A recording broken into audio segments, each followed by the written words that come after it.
Assalamualaikum warahmatullahi wabarakatuh. Waalaikumsalam warahmatullahi wabarakatuh. Alhamdulillah, alhamdulillahilladzi khalaqal mauta wal hayata liyabluwakum ayyukum ahsanu amala wa huwal azizul ghafur. Asyhadu an la ilaha illallah wahdahu la syarika lah wa asyhadu anna Muhammadan abduhu wa rasuluh alladzi la nabiyya ba'dahu wa rasulah. Allahumma salli ala sayyidina Muhammadin al-fatih lima ughliqa wal khatim lima sabaqa wan nasiril haqqi bil haqq wal hadi ila siratikal mustaqim wa ala alihi wa sahbihi haqqa qadrihi wa miqdarihi al-'azim. Rabbi shrah li sadri wa yassir li amri wahlul 'uqdatam min lisani yafqahu qawli. Subhanaka la 'ilma lana illa ma 'allamtana innaka antal 'alimul hakim. Jamaah salat zuhur rahimakumullah, mengawali pertemuan kita pada subuh yang berbahagia ini, mengambil daripada keberkahan daripada majelis ilmu ini. Mari sebelum kita sama-sama mendengarkan kajian, kita akan membacakan suratul Fatihah dengan keberkahan majelis ilmu ini yang kita niatkan untuk saudara-saudara kita yang lagi ditimpa musibah sakit, musibah yang lainnya tentunya. Mudah-mudahan Allah senantiasa mengangkat penyakitnya, yang punya hutang piutang senantiasa dilunaskan hutang piutangnya. Mudah-mudahan dengan berkah Fatihah ini juga kita yang hadir di majelis ini maupun saudara-saudara kita yang tidak hadir, mudah-mudahan dijauhkan dari fitnah corona, penyakit corona ini, yang mudah-mudahan Allah secepat mungkin mengangkat musibah corona yang sudah memasuki tahun kedua yang luar biasa efeknya. Mudah-mudahan Allah mendengarkan doa-doa kita ini, dan mudah-mudahan saudara kita yang mengalami kesulitan pada saat ini, baik itu kesehatan, ekonomi dan sebagainya, mudah-mudahan Allah segera mengangkatnya sehingga kita normal kembali, keadaan normal, keadaan sehat, keadaan ekonomi juga keamanan dan sebagainya. Ala hazihi niyyah wa ala niyatin salihah bi barakatil Fatihah. A'udzu billahi minasyaitonir rajim. Bismillahirrahmanirrahim. Alhamdulillahi rabbil alamin. Arrahmanir rahim. Maliki yaumiddin. Iyyaka na'budu wa iyyaka nasta'in. Ihdinas siratal mustaqim. Siratal ladzina an'amta 'alaihim ghairil maghdubi 'alaihim waladdallin. Amin. Karena di antara tempat-tempat atau waktu yang Allah senantiasa memudahkan untuk dikabulnya permintaan adalah ketika kita di majelis zikir atau majelis ilmu ini. Maka duduknya kita di sini, ya, mudah-mudahan Allah senantiasa mengangkat kejahilan kita, mengangkat ketidaktahuan kita, yang tidak tahu menjadi tahu. Ketika kita banyak pengetahuan kita, mudah-mudahan dengan itu asbab kita, keimanan kita terus bertingkat, terus naik, dan beramal ibadah kita merasa tenang, nyaman, karena kita setiap yang kita kerjakan berdasarkan ilmu. Jamaah rahimakumullah, bersyukur kita kepada Allah dengan mengucapkan kalimat alhamdulillahirabbil alamin. Bersalawat kita kepada Nabi dengan mengucapkan kalimat Allahumma salli ala sayyidina Muhammadin wa ala ali sayyidina Muhammad. Jamaah rahimakumullah, pada kesempatan subuh yang berbahagia ini, insyaallah saya akan menyampaikan tentang ahsan muamalah. Sebagaimana mukadimah tadi saya sampaikan bahwa saya di surah Al-Mulk bahwanya kita akan dilihat dari baiknya amal kita. Pertemuan kita yang lalu bahwasanya kita dituntut untuk ahsan khuluqan, bagaimana kita baik di dalam akhlak kita. Namun pada pertemuan yang berbahagia ini, insyaallah kita akan membahas bagaimana kita ahsan amal. Karena di ayat tersebut bahwasanya kita semua ini dicoba, ya, karena dunia ini singkat, dunia ini tempat kita diuji, dunia ini tempat musibah, dan dunia ini tempat ibadah. Maka yang menilai kehidupan kita selanjutnya adalah ketika kita di waktu yang singkat ini.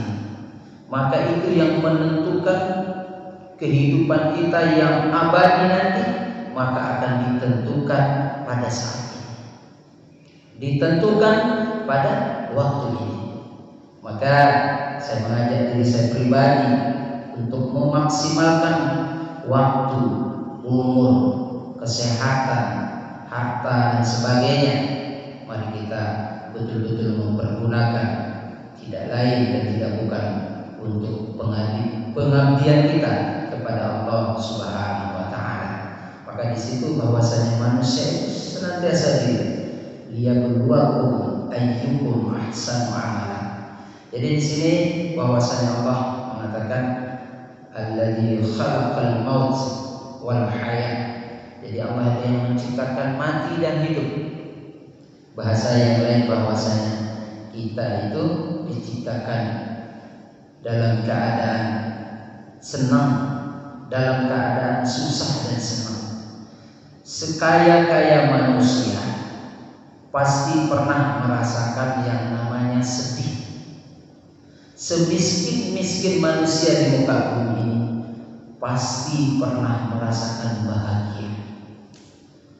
Senang, susah, hidup, mati, itu adalah ketentuan yang ditetapkan oleh Allah Subhanahu wa taala. Namun kehidupan yang singkat ini yang kita berada sekarang di muka bumi ini, karena kita menginjak bumi ini, waktunya sangat singkat. Singkatnya waktu di dunia ini juga penuh dengan cobaan, imtihan, ya, darul imtihan, tempatnya ujian. Makanya sekarang kita udah beberapa tahun ini kita lagi diuji, ya, diuji kita, ya. Kita lihat di tempat-tempat lain yang dulu sholat harus hafal, ya, sekarang ada renggang. Dulu kita bebas dengan tidak bermasker, sekarang harus masker. Hilang muka, hilang wajah senyum kita, ya, kedipan mata yang kudu kita, ya. Jadi itu adalah bagian daripada imtihan, bagian daripada ujian yang diujikan kepada manusia. Maka di sini siapa yang mampu melewati ujian-ujian itu dengan apa? Dengan ahsanu amal, dengan baiknya perbuatan, baiknya amalia kita. Maka mari pada kesempatan yang diberikan oleh Allah Subhanahu wa taala ini kita pergunakan sebaik-baiknya dalam hal beribadah kepada Allah Subhanahu wa taala.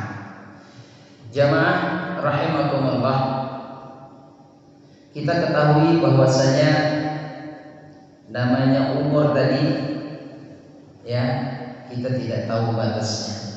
Ada yang masih di dalam perut meninggal, yang baru lahir meninggal, yang baru jalan meninggal. sampai singkatnya sampai 100 tahun, ada yang lebih juga baru meninggal. Maka di sini yang perlu kita ketahui bahwasanya pendapat dari para ulama bagaimana kita memanfaatkan, bagaimana kita mengantisipasi, mempersiapkan hal-hal yang akan membawa kebaikan, meninggalkan hal-hal yang akan merugikan kita ketika kita sudah menginjak umur 40 atau sampai umur 70 tahun. Walaupun yang ada di sini ada yang belum tingkat umurnya sampai 40 tahun, tapi paling tidak kita bisa mengetahui bahwasanya batas umur itu tidak sampai 40 juga ada orang, ya. Maka ketika kita nanti nyampe umur 45, 40 sampai 70 itu, paling tidak kita punya sandaran, punya ilmu untuk bagaimana apa yang mesti kita laksanakan, apa yang mesti kita jauhkan. Jadi di sini bahwasanya Fudail bin Iyad, seorang ulama besar, berkata kepada seorang yang telah mencapai umur 45, 55, 60 sampai 70 tahun.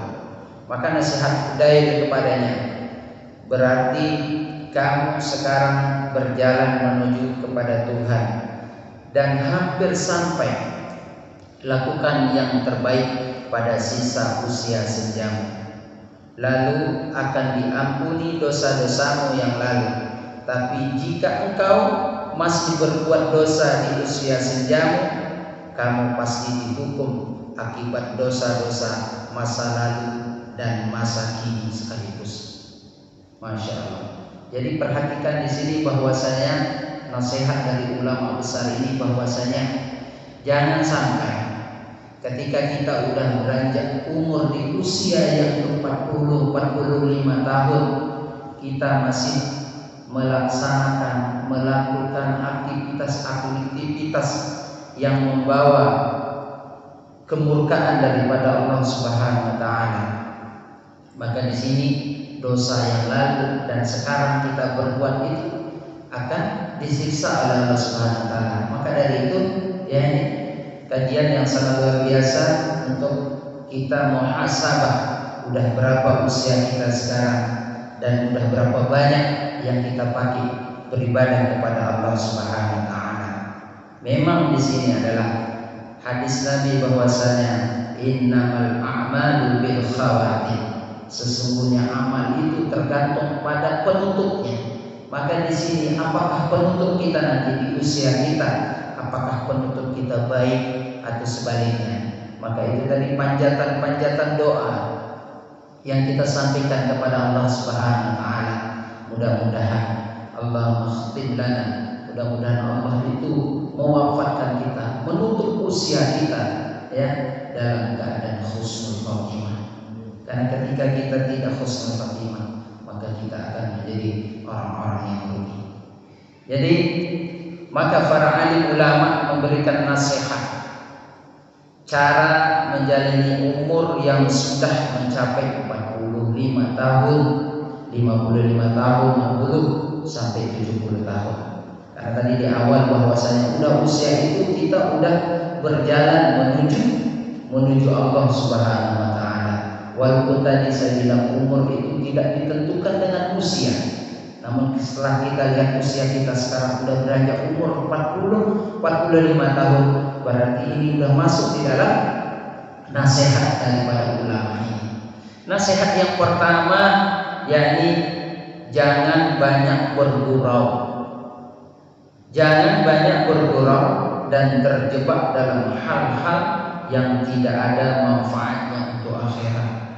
Ya, jangan banyak, berarti kita disuruh sedikit. Nah, itu kan berarti kita tegang saja hidup itu kan. Jadi di sini jangan terlalu hidupnya bergurau, di mana-mana saja bergurau, tak ada manfaat untuk akhirat. Ya, karena tadi udah umur segitu kita bagaimana lebih fokus lagi untuk memikirkan akhirat, ya, lebih banyak memikirkan tentang kehidupan akhirat. Karena apa? karena dunia ini sementara gitu ya. Kemudian yang kedua adalah jangan berlebih-lebihan ya di dalam berhias, bersolek dan berpakaian. Mungkin ini wabil khusus bagi akhwat ya, ini istri kita ya, saudari-saudari kita yang memang dunia ini ya makin tua makin jadi ya, makin berhias. Kita lihat banyak di luar sana ya, makin tua tak sadar tuanya ya, rambut yang putih dihitamkan dan sebagainya biar tetap. Malah di sini kita dilarang jangan terlalu banyak berhias, bersolek ya, artinya udah di umur senja tadi. Kemudian janganlah berlebih-lebihan makan, minum dan berbelanja barang yang kurang diperlukan untuk mendukung amal soleh kita. Nah, jadi kita di sini harus lebih bagaimana kita bisa memilah dan memilih mana keinginan, mana kebutuhan, ya.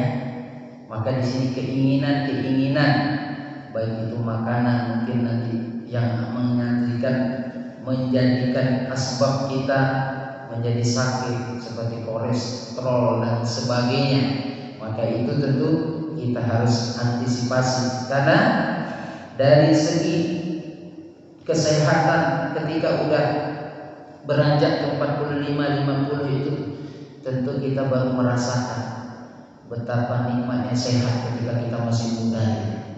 Udah mulai kepala sering pusing, kaki sering kesel dan sebagainya ya. Maka di sini kita bagaimana setelah mendengar ini antisipasi kita untuk kita menjauhi daripada hal-hal yang akan menjerumuskan kita untuk menjauhi daripada kehidupan yang abadi. Kemudian jangan berkawan dengan orang yang tidak menambah iman, ilmu, amal kepada kita. Artinya apa? Bukan berarti kita tidak disuruh bergaul. Maka di pertemuan pertama sebelumnya bahwasanya saya sampaikan bagaimana kita bergaul, menjadikan diri kita itu ahsanul khuluqan, baik akhlaknya ya.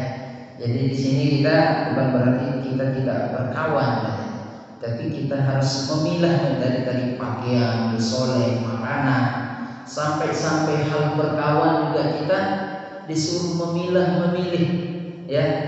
Jangan sampai kita terlalu cenderung kepada kawan-kawan yang menjerumuskan kita untuk jauh daripada ilmu, daripada amal, daripada mengingat Allah Subhanahu wa taala. Kemudian jangan banyak berjalan melancong ke sana ke sini tanpa manfaatnya yang dapat mendekatkan diri pada kehidupan akhirat. Jadi mungkin di usia kita ini banyak ada rezeki kita sering banyak melancong ke Mekah, ke Madinah dan sebagainya, umroh dan sebagainya ya. Kemudian jangan gelisah, jangan berkeluh kesah dan kesal dengan kehidupan sehari-hari. Selalu penuhi diri dengan rasa sabar dan bersyukur. Jadi di sini jangan terlalu kita banyak mengeluh ya, dan apalagi dengan keadaan kita sekarang. Kita memang ya, kita tahu sendiri kehidupan saudara-saudara kita, mungkin diri kita juga ya, tapi berkeluh kesah kepada Allah Subhanahu wa taala. Maka di sini kita dituntut untuk meningkatkan rasa sabar kita dan rasa syukur kita kepada Allah Subhanahu wa taala. Kemudian memperbanyak doa, mengharap keridhaan Allah agar husnul khatimah, mati dalam kesudahan yang baik, dan dijauhkan dari su'ul khatimah, mati tak baik. Nah, tadi saya sudah sampaikan sebelumnya bagaimana kita memperbanyak. Karena apa? Karena kita batas daripada umur kita tidak tahu ya. Sekarang kita udah ada yang 40, 45, udah 50 ya. Maka di situ yang kita perbanyak tadi, doa pengharapan untuk ketika kita menghadap Allah dalam keadaan yang baik, husnul khotimah. Fa na'udzubillah min dzalik, jangan sampai kita su'ul khotimah. Kemudian kita dituntut untuk tambahkan ilmu agama, perbanyak mengingat kematian dan bersiap menghadapinya. Terus kita ngaji, duduk seperti ini, majelis zikir, tambahkan ilmu kita. Kemudian memperbanyak ya, katsirun dzikrul maut, memperbanyak mengingat pemutus daripada nikmatnya dunia. Ya, itu kita disarankan, ya, disuruh kita untuk memperbanyak mengingat katsirun ya zikrul maut.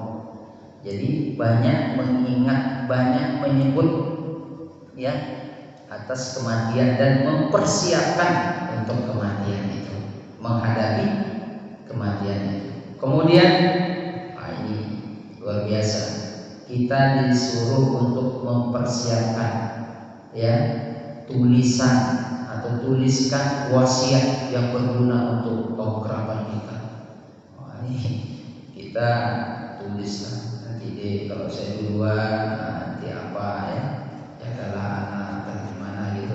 Itu kita para sahabat para itu dan wasiat-wasiat seperti itu secara tidak langsung kita udah, kalau udah ada seperti itu secara tidak langsung kita udah menasihati diri kita. Wah ini kan, jadi kita senantiasa antisipasi, mawas diri bahwasanya al-maut itu senantiasa pasti dan pasti ya akan menghadap atau akan menjemput kita. Maka dari itu wasiat itu di sini ya para ulama disuruh untuk menulis wasiat. Kemudian kerap menjalin silaturahim dan mendekatkan hubungan yang telah renggang sebelumnya. Jadi silaturahim kita jangan sampai putus ya. Ya, ada saudara-saudara kita yang lama pernah kita renggang ya, sekarang mungkin melalui telepon dan sebagainya ya. Jadi kita dituntut untuk senantiasa menjalin silaturahim dan mendekatkan hubungan yang telah renggang sebelumnya.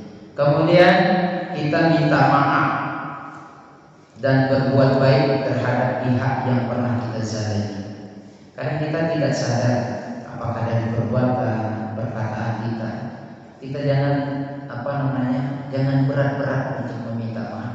Kalau ada salah, saya tolong diampuni ya. Karena kita tidak tahu ya. Mungkin sikap kita ya, kadang kita lagi gak enak hati, mungkin sikap kita ini kok kayak gini. Maka kita senantiasa dan melalui majelis ini juga saya minta maaf pada hadirin bahwa saya juga tidak luput dari salah ya. Tuh, saya minta maaf juga. Dimaafkan ya. Insyaallah. Terima kasih. Jadi saya sudah maafkan bapak-bapak, bapak-bapak juga memaafkan saya ya. Jadi kita senantiasa kalau udah saling memaafkan itu enak itu ya. Tapi kalau ada tersimpan dendam itu jumpa gak enak hati ya. Kita saling maafkan itu enak. Kemudian tingkatkan amal soleh, terutama amal yang dapat terus memberi pahala dan syafaat setelah kita mati. Nah, ya kita tingkatkan amal soleh kita. Ya tadi ahsan amalah tadi. Jadi di sini ahsanul amalah amal soleh kita. Ya amal soleh kita yang senantiasa, terutama yang akan mengikuti kita setelah kita pergi dari dunia ini, masuk ke liang lahat, liang kubur. Siapa rekan-rekan kita yang menemani kita itu yang senantiasa kita perbanyak ya, sholat, baca Quran, puasa dan sebagainya. Itu nanti akan memberikan syafaat buat kita ketika kita mati. Kemudian maafkan kesalahan orang kepada kita walau seberat apapun kesalahannya. Main berat. Kadang orang udah berat kali salahnya untuk memaafkan. Kadang lebih berat memaafkan dan lebih berat memaafkan daripada meminta maaf. Untuk memaafkan itu kadang berat. Cuma kadang kalau kita lihat egonya manusia sekarang, untuk kata saya minta maaf atau berterima kasih. Nah, saya ada lihat videonya orang barat itu, bahwasanya ketika dia itu karena dia merasa nggak bersalah, dia suruh minta maaf sama ayahnya sampai mau nangis pun nggak mau. Karena mau minta maaf berat sekali. Kajian mau kerja. Kemudian kita disuruh untuk bereskan segala hutang yang ada dan jangan buat hutang baru lagi, walaupun untuk menolong orang. Nah, ini hutang ini nanti, ya. Ketika sampai kita mati syahid pun, maka Rasulullah ketika menyolatkan orang yang mati syahid, maka ditanya, karena jaminan langsung surga ketika mati syahid, maka ditanya, bagaimana dengan hutang piutang? Itu yang ditanya. Kita mati syahid kan, hutang ini, hutang ini, maka tadi wasiat tadi, karena kita tidak tahu, tiba-tiba banyak ketika dia mati, banyak orang yang datang, ini banyak hutangnya, jadi kelimpungan keluarganya untuk membayarkan hutang, nggak tahu. Maka di situ perlu kita berkomunikasi sama pasangan kita. Kita ada hutang di situ, ada ini, itu perlu dibicarakan. Kenapa? Karena penting ini. Ketika kita akan mati, orang pasti mengejar hutang kita, mau minta untuk dibayar. Maka itu ketika kita tidak meninggalkan harta atau hutang aja kita tinggalkan, kita dikubur disiksa, orang keluarga kita di dunia udah sibuk bayar hutang kita. Maka di situ penting hutangnya untuk kita lunaskan. Kemudian berhentilah dari melakukan semua maksiat. Kemarin pertemuan kita juga sudah saya sampaikan bahwasanya iman itu akan turun dengan perbuatan maksiat kita. Maka kita jauhi maksiat-maksiat, biar senantiasa iman kita yazid bukan yanqus. Kemudian tangan berhentilah dari meraih yang bukan hak. Jangan sampai kita yang bukan hak kita ambil. Nah, ini kita kurangi. Kemudian saya ada kebut dikit. Kemudian mulut, berhentilah makan yang tidak baik dan yang tidak halal bagimu. Berhentilah dari ghibah, mengumpat, fitnah, dan berhentilah menyakiti hati orang lain. Jadi di dalam agama kita itu, ketika kita membicarakan benar orang yang